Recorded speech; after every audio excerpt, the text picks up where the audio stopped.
All right, everyone. Welcome to the Victory Post podcast. And today we have a very special guest with us. Her name is Annie. And before we jump into this, though, I want to talk to you just a little bit about my bodybuilding shows coming up this year. And this year I have two shows, one in Scottsdale and one in Tucson. The Scottsdale one is going to be August 17th, while the Tucson one is going to be November 9th. And it's all IPE Pro qualifier. So if you know anyone who wants to be a natural pro, tell them or her about this show. And it's going to be amazing. There's going to be a lot of great swag awards produced by the vendors, especially First Form. So come on, come on, enjoy, and let's all have fun doing this. So now we're gonna jump back into our podcast, and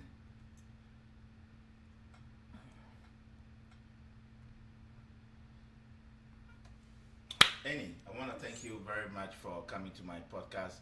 I know your name is Annie, but sometimes I've known a lot of people call Annie, so it kind of like mess with my mind a little bit. But yeah, thank you for coming to my podcast. Absolutely. Yeah. So Annie, can you introduce yourself? Yeah. Again, my name is Annie. I'm mom of three, grandma of one. I've been in the fitness industry for the last 10 years and just really enjoying the journey. Nice. So what really made you go into bodybuilding, natural bodybuilding? Let me put it that way, natural bodybuilding. Um, Crazy enough. I mean, the first couple of years, I kind of did my own thing, group classes, this, that, and the other, because I didn't really know direction. You know, I've always been active, always been into something, and then there was like a 10-year gap where, I was having babies and, doing that life. But after my last one, I really kind of wanted to dive back into those things, and then I hired a coach myself because there was just more that I wanted to learn because I knew I wasn't really kind of, there was more I could do. So I hired a coach of my own, and it was him that really was like, you should consider competing. And I was like, there's no way, not gonna do it. And about a year or so being with him, I finally was like, okay, let's give this a go. And then from there, I never really looked back. It just kind of happened. Yeah. It's a very what do we call it? How do I put this? It's a sport that when you get in, it's very difficult for you to get out. Let me put it that way. And I know that a lot of people say, when you start having babies or something, it's gonna be very difficult for you, and you might not come back. But I've seen a lot It's of not people true. that have come back from it. Yeah. Yeah. So, so yeah. So let's jump into bodybuilding. How many shows have you done so far? I've done 3 shows. Okay. It's been about 5 years since my last one, to be honest. 5 years. Wow. Yeah.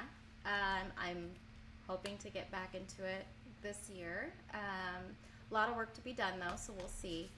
I did my first show in 2017, and then I did 2 shows in 2018. 18, okay. Yeah. All right. What shows were they? So my very first show was OCB, CB, okay. so Natural Bodybuilding Show.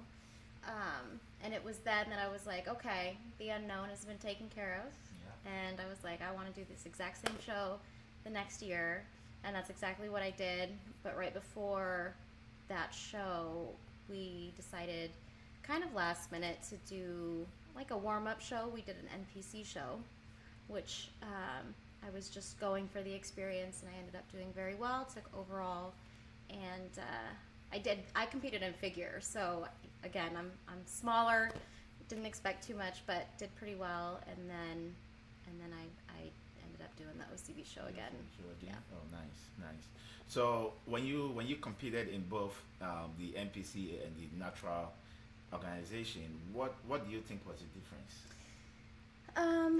Well, obviously competing in OCB, everyone's natural, you know what I mean?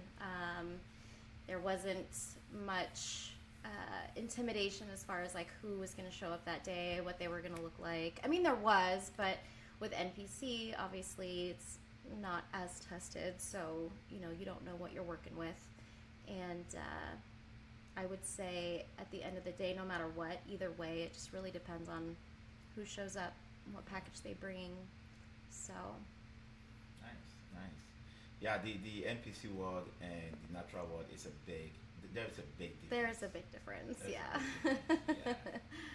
Yep. Yeah. And for a natural guy to compete in an NPC and get their pro card is very rare. It's definitely hard. So with it's- obviously with say OCB, I know like if you were to win that show, you become pro, right? If Mhm. you take overall, where NPC, if you take overall, you become nationally qualified. Yeah. From there, you go to a national show, and then if you do well in that, then you become IFBB pro status. So there's definitely more steps to go through in that NPC world, but Yeah, but I've also seen that for like the Arnold Junior or so, you don't need to qualify. You can just go and compete. yep. And when you place first or second, you just get your pro card. Is So that in the natural? I think Yeah. the Arnold. Oh, the okay. Arnold Yeah. Classic Juniors or something, Okay. and Yeah. and the NPC Junior Nationals or something. You can just go and compete right away and get your pro card if you I win. don't Yeah, know. but it's very challenging because Yeah, it is very there's about challenging. 120 people on stage. Yeah, definitely. Yeah, yeah. But yeah, you mentioned that you have 3 kids. So how is your in season? Whenever you're trying to compete, how do you balance that with your family? It's definitely hard. So I know with my first year in going towards that goal, it was definitely hard. There's so much unknown territory to navigate. And, with my husband at the time and even my kids and me, when it comes to bodybuilding, you have no choice but to become selfish, right? You have a goal. You have to do everything you can to kind of meet that goal. It's a very temporary situation, but again, that unknown territory, right? So nobody really kind of knows what to expect. It definitely made it hard in my journey because it wasn't necessarily conducive to the lifestyles that we've had before, where we just go out and we do things, and we kind of like go on a whim sometimes, where then I couldn't necessarily do that. I kind of had to pull back and really focus on what it was that I was working on, because it was a big deal. So, with that, and not for everybody, I just think in my situation, the support wasn't as much as I was hopeful for. So again, it definitely made it difficult. And it can make, you getting to that point becoming difficult too. It's just a matter of really pushing through and, hoping for the best and kind of making the best out of the situation. Oh yeah. Yep. Yep. So when you said you didn't get the support you were hoping to get, is it from your kids or from your other family or what? More so from, I mean, my immediate family definitely supported me. They know where I came from. They know where I stem from. They know, like, I'm very competitive by nature. They definitely were super excited for me because I'm very reserved and very laid back, and me doing something like this was kind of a big deal because it's very much stepping out of my comfort zone. My kids saw what I did, and they're definitely proud of me. I think it could have been talked up more in the scenario at hand, but they were younger. It was harder to understand. I was absent from a few things, and not because I didn't want to be part of certain things, but just there was just certain things that you can't necessarily, it makes it hard. So making it easier for, again, that goal at hand is it is what it is at the end of the day. Yeah, it is what it is. Mhm. It is what it is. But it's also good that at least you had your immediate family support you through that. So that was very good. So since you started bodybuilding, how has that affected your self-image?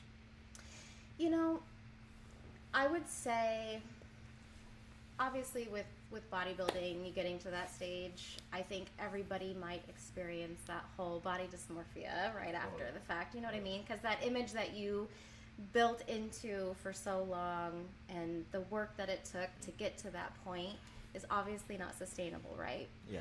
And your body's so susceptible to gaining that body fat back if you're not careful. That it's, I remember my first show, it wasn't necessarily something that was talked about too much, so the fact that it just shifted so quickly, I was a little like, oh my gosh, you think you're fat, right? But obviously you're not. But it's just you've gotten to this point, and it took so long to get to this point, that it kind of throws you for a loop. But I think at the end of the day, what I was grateful for kind of like learning and understanding was that everything kind of goes in a phase, right? You have you have a fat loss phase, you have a maintenance phase, you have your bulking phase, where you have to appreciate what your body goes through in each area, and if you don't, you're going to end up driving yourself nuts, right? It was really beneficial for me to be able to understand what my body was going through at this certain point. So I think it really helped me to, enjoy the journey, not necessarily the outcome, and just be really proud of myself regarding, or, just in general, accepting the way that I was through each phase in general. So I don't necessarily think body image was ever really a thing. It was just kind of accepting each phase that I was going through. Yeah. Okay. All right. That's very good. And you did mention about your macros and stuff.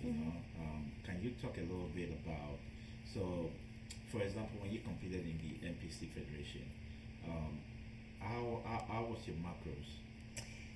Oh man, to say I would remember where they were even at, I don't. But obviously it's been a little bit. But I do remember, because my preps, I did figure, so obviously you need to be a little bit more conditioned, a lot leaner than, say, your bikini. Wasn't wellness at the time. I'm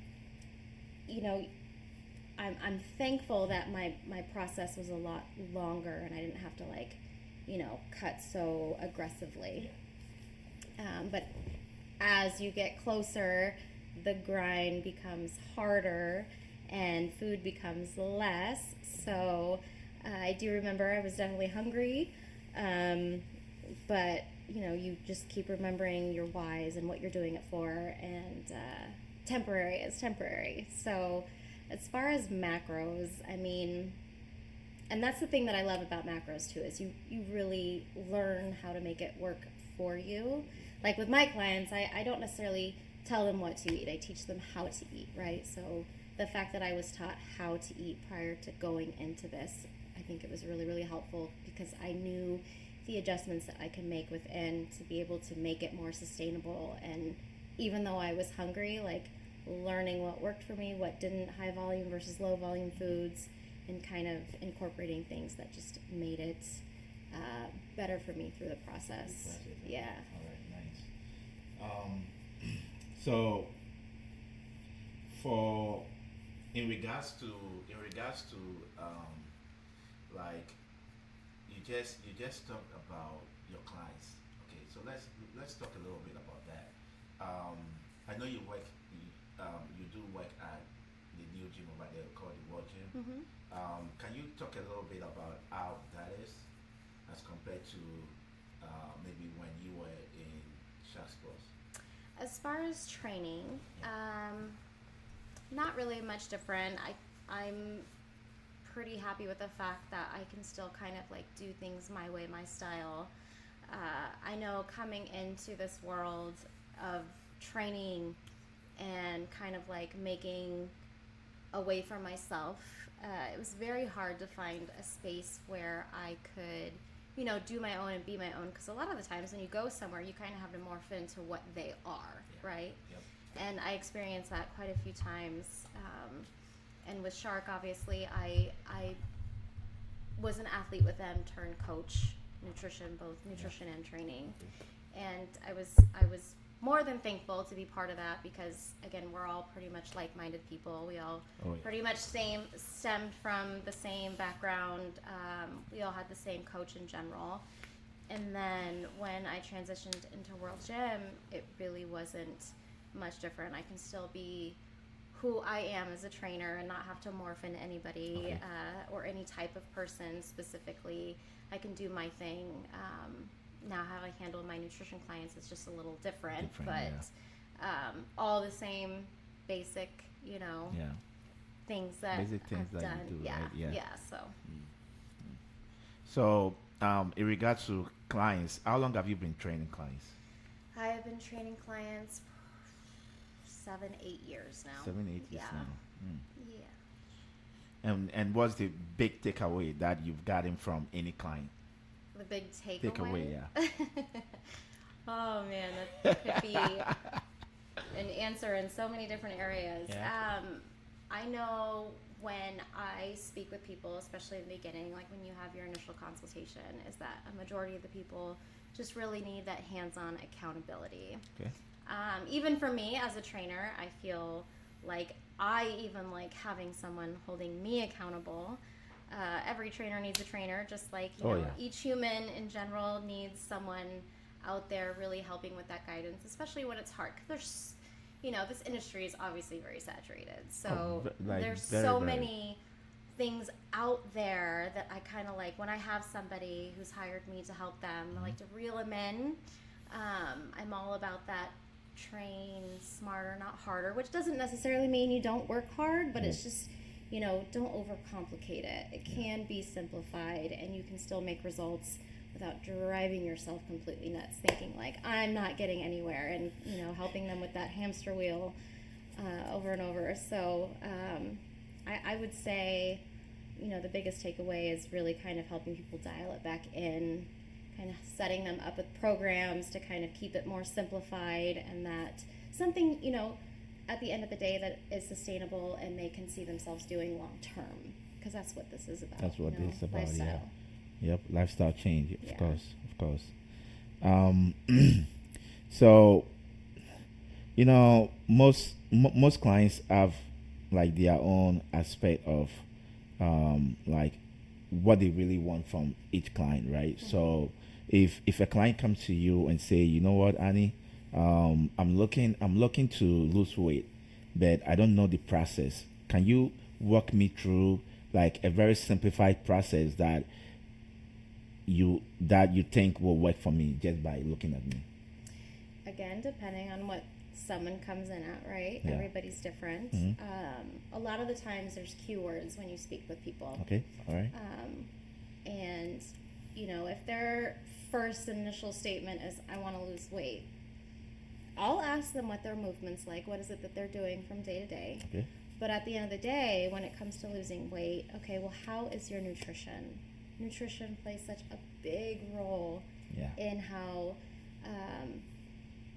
somebody is able to lose that weight or again gain that weight, depending on what the goal is at hand. But everybody can work out and do their thing, but it doesn't necessarily mean that that's going to reach their goal. You really have to kind of zone in and see like, okay, well, how's your eating?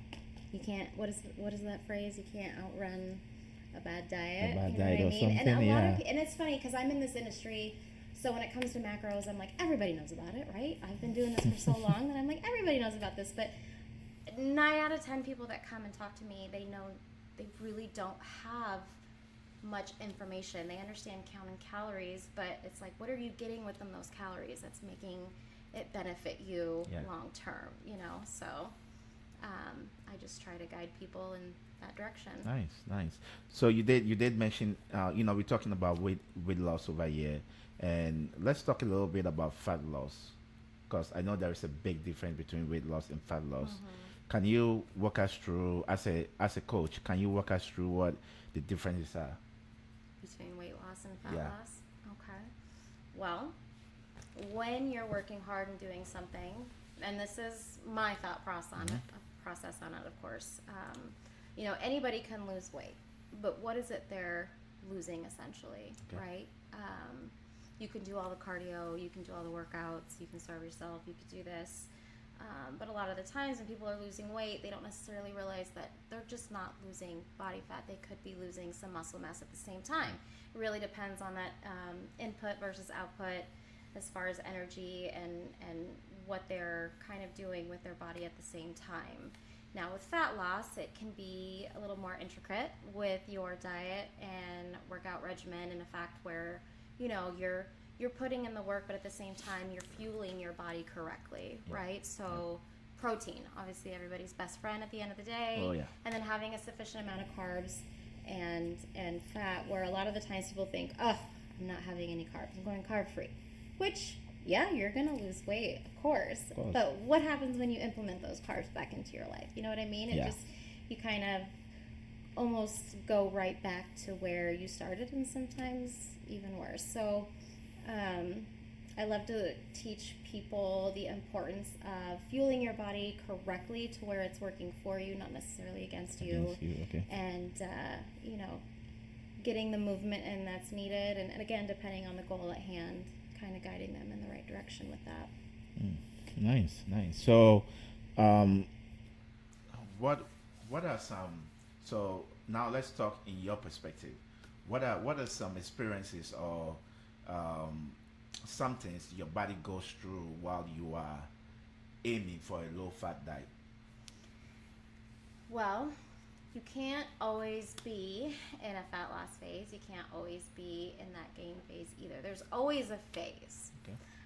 When you take your body to the extreme, like with competing, and you're really going lower and lower in that caloric intake, and over time, obviously hormones take a toll. I think with women, it can definitely be a little harder. We have a lot more hormones that we deal with. Sometimes people, such as women, can lose their menstrual cycle or become more fatigued or just more run down. And those are signs that you really have to kind of understand and be aware of. That's why I always tell people, listen to your body. Okay. Understand what it's trying to tell you. Don't ignore it. It's telling you things for a reason. Even when it comes down to craving something, I'm like, your body's telling you that you need something. Have it. It's okay. But especially with competing, I've seen, it can definitely take a toll, and that's why it's not necessarily a sustainable lifestyle. Yeah. Being at such a low body fat is not sustainable, and it's not healthy. It's really cool looking, but you don't want to be there forever. Yeah. So, those are some things that can definitely take a toll, but building yourself back up through like a reverse into maintenance, and then, kind of mellowing everything out can really be beneficial. Okay. All right. That's very good information. So yeah, fat loss is quite different, because again, you don't want to be there for a long time. Yeah. The body doesn't function that way. So you might, for us bodybuilders, of course, we try to stay there for at least 3 or 4 months, but after that we need to go back. Yeah, right away we need to go back. At the end of the day, what I like to help people with is finding their sweet spot, right? Finding that maintenance level where they can carry this on long term, and it can be sustainable. And if you want to dial it back in, be like, okay, I'm going to do like a 6-week cut, or I'm going to do a longer term, 12 weeks, you know what I mean? Like nothing aggressive, but just finding their happy space and being able to carry that forward, because they don't need me at the end of the day forever. You want to be able to let them fly on their own and do their thing, and to let them have the knowledge to be able to carry this through again as a lifestyle, because that's what this is. That's what this is. And it's funny you talked about lifestyle, because when it comes to lifestyle, of course, it's very, very difficult. It's not just lifestyle. It's very difficult. It doesn't only involve you going to the gym and training, or you eating your meals, because it's more towards motivation versus drive, right? You have to have the drive in order to call it a lifestyle. If you don't have the drive and you just depend on motivation, then you are screwed. Exactly. motivation is an emotion like happy and sad, in my opinion, and it will come, it will go.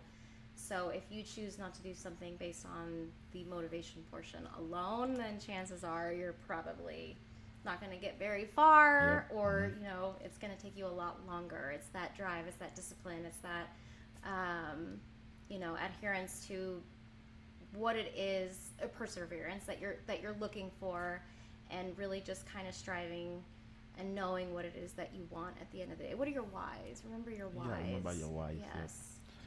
Yep. And mostly I call it the four. I call it the 4 Ds. You have to put in the 4 Ds: the determination, the drive, the discipline, Yeah. and the what's the last one? I'm drawing blank on it, but yeah, I call it 4 Ds, and then the output is you're gonna discover so many things, right? You're gonna discover your strengths, you're gonna discover your weaknesses, you're gonna Yes, you discover will. how to be a winner. I will tell you, competing alone, again, I'm very reserved, very shy naturally, and being able to kind of push myself farther than I ever thought that I could. I grew up an athlete. I did sports. I did all the things. And I thoroughly enjoyed it, but it was more like team effort, right? Like I had people that had my back. I had people that were with me all at the same time. It wasn't me on my own. So doing this, getting up on stage, you're in a bikini, you're being judged by people. People are watching you from, the auditorium. It's crazy what you realize what you're capable of when you push yourself to certain limits that you don't think that you actually could have done. Right. But again, you do have people that are there to support you and push you and know that you can do it. Yeah. So Yeah, and that is the support group that you need. Your circle gets really small. Really, really small. Really small. Not everybody understands. Yeah, so. but we as human beings, we were created in relationship, right? You have to have that relationship in order to at least be live life. Yes. We need that relationship. We need that relationship. So yeah. So back to the lifestyle. It's a very big topic. For example, when I'm helping clients, I tell them to do the 80 to 20% rule. Simple. That's a good rule. You don't need to be on your diet 24/7. No, do the 80 to 20% rule. Lifestyle and competing is completely different. It's completely different. Yes. It's completely and different. I work with more lifestyle, and I love it because I love being able to teach people. You gotta give yourself grace at the end of the day. There's always gonna be that vacation. There's always gonna be that birthday. There's always gonna be that holiday. There's always gonna be something that you can't sit there and like make yourself feel guilty over, oh my gosh, I ate that piece of pizza, or oh my gosh, I had that piece of cake, or I was on vacation, I didn't track at all. And that's the cool thing about lifestyle, is that again, your life is going to be as long as your life is going to be, right? So enjoying the moments, but also knowing how to dial it back in is so important, because again, you will drive yourself crazy. And with competing, obviously you have a short-term goal, sometimes long-term, depending on how long it takes you to get to that point. But you have no choice but to just be all or nothing, and no room for error. Unless you want to get up on stage knowing you didn't give it your all. But with lifestyle, yes, you have to understand and learn that balance. Yeah. Balance is huge. Balance is huge. Yeah, it's very, very big in the fitness community. It's not just in the fitness community, in everything. Everything, yeah. Balance and flexibility is huge. It's huge. I know. Your goals at hand, right? They're never going to be equal. There's always going to be one that outweighs the other in that time frame. So being able to understand where that fluctuates and where you can kind of have that gap, it's big. And I find that to be a win in itself, because I have those clients who are very like, get so mad at themselves for my husband or my boyfriend, my friend, we all wanted to get together, and this is what I did, and I can't believe I did it. The scale's up 2 pounds, da da da da da. And it's like, that's okay. you're fine. What are you doing tomorrow that's making you stress this so much? Just get back on track. And it's not a matter of like, starving yourself the day after, right? You just get back on track. And it's amazing what the body does when it's used to doing its thing. It knows where to go back to. It might take a day or two, but again, that's okay. Did you enjoy yourself? Did you make memories? Did you have fun? That's what counts. That's what counts. Not stressing out about your macro and the weight that you showed on the scale that morning. So Yep. So this is an interesting podcast. Thank you for being here, and so let's talk a little bit about your. I want to talk a little bit about your shows. So, do Okay. you have any upcoming shows? Not anything specific. No. I would love to be able to do it this year. Again, I'm right now. I'm building up. Obviously, it's been a little bit. I want to kind of get back into that shape. I did figure, so again, a little bit more muscle on me is needed, and it's exciting. I'm working towards it, and we'll just see how the body responds as I go. All right. Yeah. Nice. Well, my show is coming up in November and in August Your and show? November. Yeah. Oh, you're competing. No. Oh, I'm not okay. competing. Your show. No. Okay, got it. I was like, No, okay. yeah. I need to train hard. I to know. compete. It's yeah. Yeah, but yeah, the show I'm hosting is coming up November and August and November. So if you are interested in jumping on that, you can as well. And I did come up with like 3 or 4 features: the ambassador, the sponsored athlete, and the verse athlete. So it's on my website, mbofitness.com. If you want to be an ambassador, just go over there, read the criteria, and if you think you qualify, just message me or something, and let's talk about it. But yeah, Annie, I would like you to be on my show. So In it or yeah, both in it and helping, yes. Yeah, so I think that'd be fun. It's a new experience. yeah, Why not, it's you know? gonna be fun. It's gonna be fun. Yeah. So before you leave though, can you give the general population like 3 top tips that you always live by as a fitness instructor and as a person in general? Yes. I think you can see this a lot in my social media when I do post. I'm not that great at it, but I try. The things that I typically will always say is love and enjoy the journey, right? It is a journey. Give yourself grace, again, meaning understanding what your body's going through and the things that you're doing within life. So love the journey, give yourself grace, and again, love yourself throughout the entire time. Don't just chase the outcome.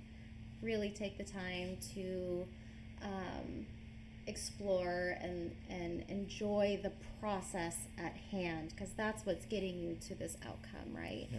If you're so focused on the outcome, then chances are you're not going to remember, you're not going to learn, and you're really not going to enjoy the journey that you're going through. It's the process overall that really kind of makes somebody thankful and grateful for that outcome at the end of the day. So I would just say, love the journey, give yourself grace at the same time, and don't give up no matter what. Don't give up no matter Yeah. what. All right, those are top 3 tips that Annie has for us, and I'm sure I'm gonna live by those principles for sure. Good But yeah, ones. for everyone watching, I hope you guys enjoyed this podcast. And if you have any question, that is Annie's Instagram page. So go follow her, ask questions if you can, and thank you all for coming. And I'm gonna see you at the next podcast. Thank you very much.